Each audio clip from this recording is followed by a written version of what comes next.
Alright, now I want you guys to be completely honest with me in the comments. How serious did you really take Mother Righteous? Like, how much of a threat, especially like physically, do you feel Mother Righteous is? So I'm not gonna lie, I didn't really think Mother Righteous was that much of a threat. I look at her like Sinister. You might be good at making plans, but when it comes to get down, when it comes to using, these ones and twos, I ain't worried about you. Of course not. But in this book, she has made me a believer. Now, before you say, well, I guess you didn't read Legion, you will be correct. I did not read Legion. I work 2 jobs, so I can only read as much as I can, so I have to be selective, and I just didn't pick that book to read because I didn't think it would be interesting. I'm probably wrong, but I just didn't think it would be interesting.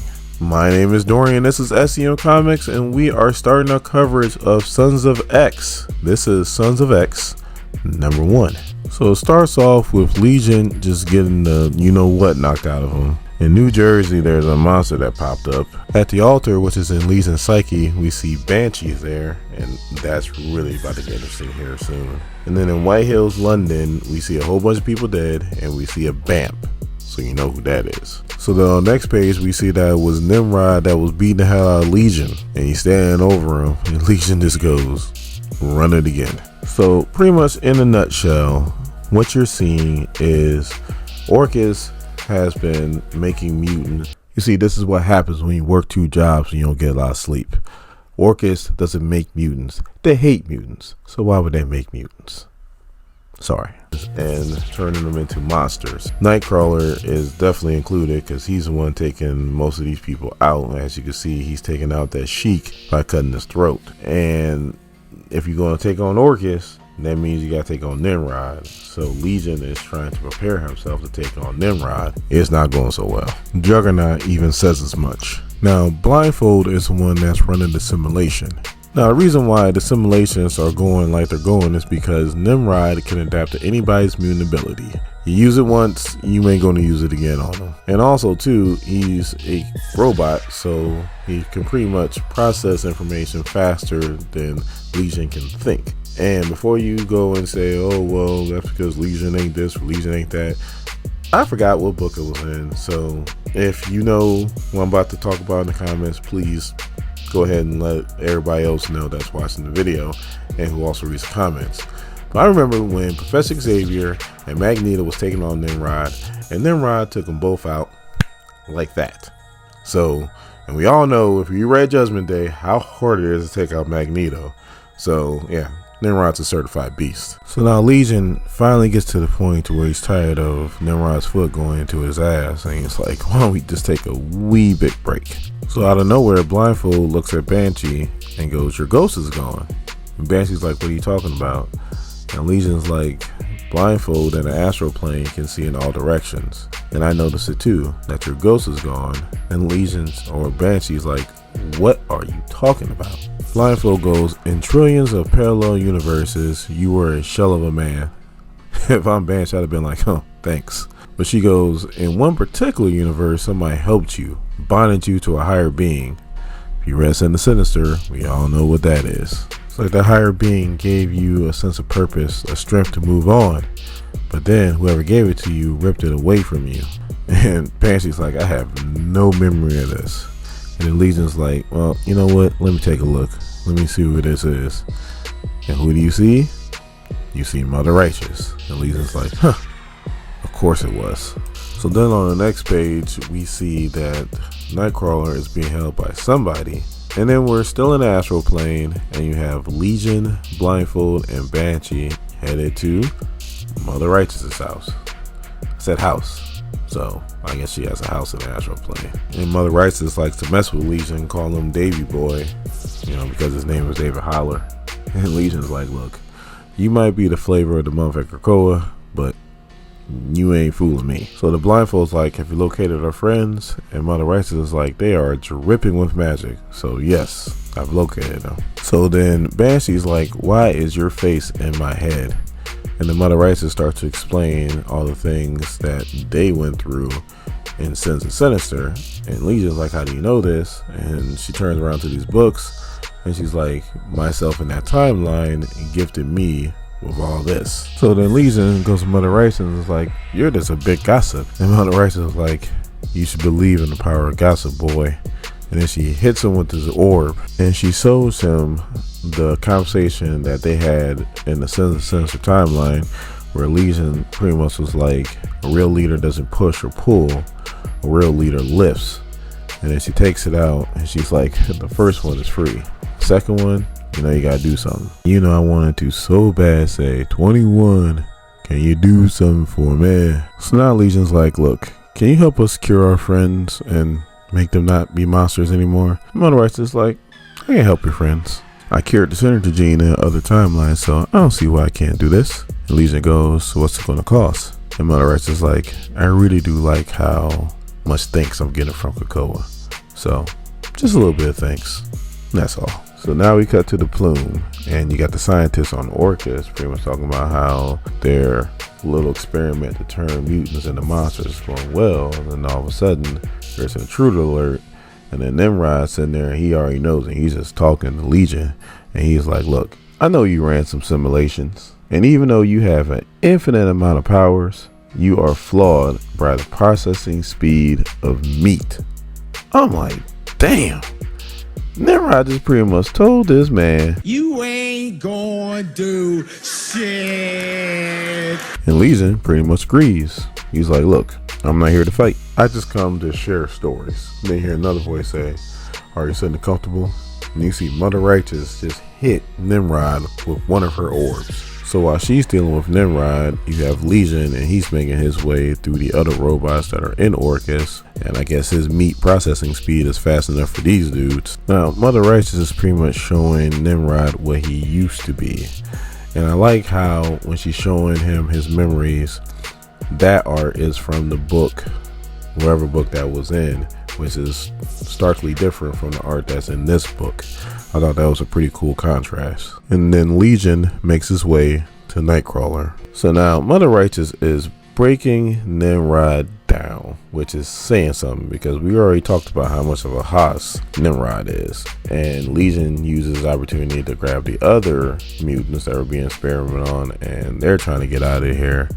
And he says his daddy's classic line, to me, my X-Men. So then the coup de grace for Nimrod was when Mother Righteous shows him what happened in the Sinister timeline, where it was the Avengers and the Fantastic Four that pretty much defeated Nimrod.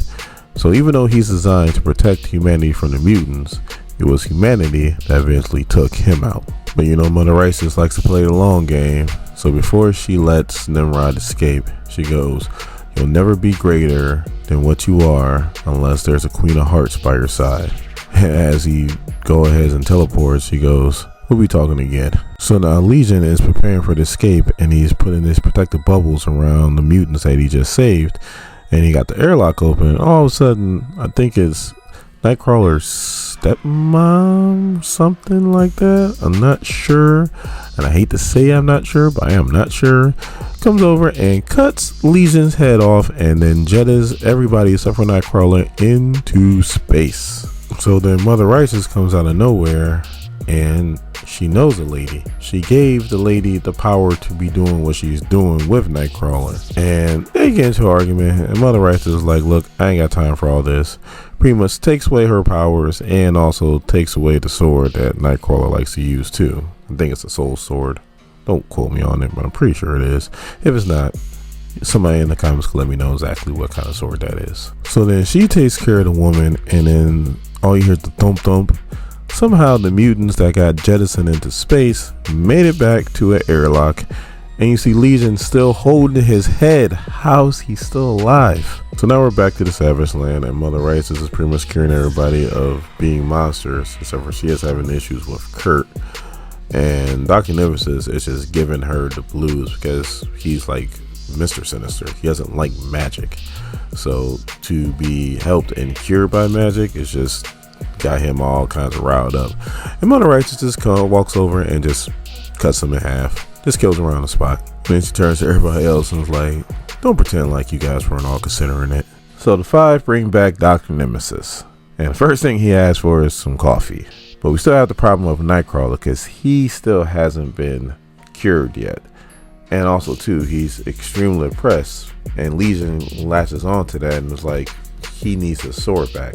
And Mother Rice is like, no, I kind of like it, so I think I'm gonna keep it. And Legion's like, look, I don't want to fight you, but he needs his sword back. And Mother Rice just goes, but you thanked me, and that was silly. And then she just starts putting it on Legion. You gotta think of Mother Rice as like a vampire. If a vampire can't enter your home unless you invite them, once you invite them in, they can pretty much do whatever they want to you. Mother Rice is the same way. As soon as you think Mother Rice is, it's almost like you open up a doorway to your soul, and now she's in your soul, so now she can pretty much control you, and that's what she's doing to Legion right now. And yes, I know, I'm pretty sure there's probably thousands of channels I could probably broke that down a little bit better, but that's as good as it's going to get on this channel. So then she goes, the sword, the sorcery, the machines, the mutants, none of it compares to you. But then she's like, but right now you're falling, David Haller, in mind, body, and spirit. And he's like, but in the other timeline, I ascend. I can ascend in this timeline too. And then she goes, let me tell you something a little about that. You went to a higher plane of existence, and then something swallowed you whole. Something greater than a god sitting outside of time and space. It's a dominion. And because of you, David Haller, I know that one of us succeeds. But which one? It's not Sinister. I know he failed. But it might be one of the other two. And I can't let that happen. I have to beat them. And you're the key, David Haller. So while he's getting beat down by Mother Righteous, he's been talking to Blindfold the whole time. And they anticipated this whole scenario happening. But they needed Mother Righteous' help to free the other mutants. And so all of a sudden, Legion goes, now. And the other mutants start attacking Mother Righteous. He uses this opportunity to grab the sword and he throws it to Nightcrawler. But if you notice, one of those orbs hit Pixie and she is done. I mean, done with her living right now. So Nightcrawler catches it with one hand and Mother Righteous is taking these mutants out. I mean, out. Like you see skeletons. They're done. And Mother Righteous is like, this won't save him. And then Nightcrawler walks up, put the sword to her throne sack. Save who? But she's not even worried about the sword. She just realizes that she can't sense Legion. She's like, I tapped into his soul, so I should be able to sense him anywhere in the universe. So where is he? And then she just gets pissed and she releases all of her energy, which pretty much takes out Nightcrawler.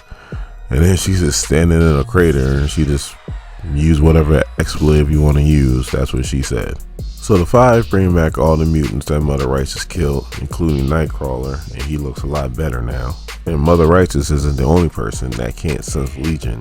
Professor Xavier walks up to Kurt and was like, I can't lose my boy.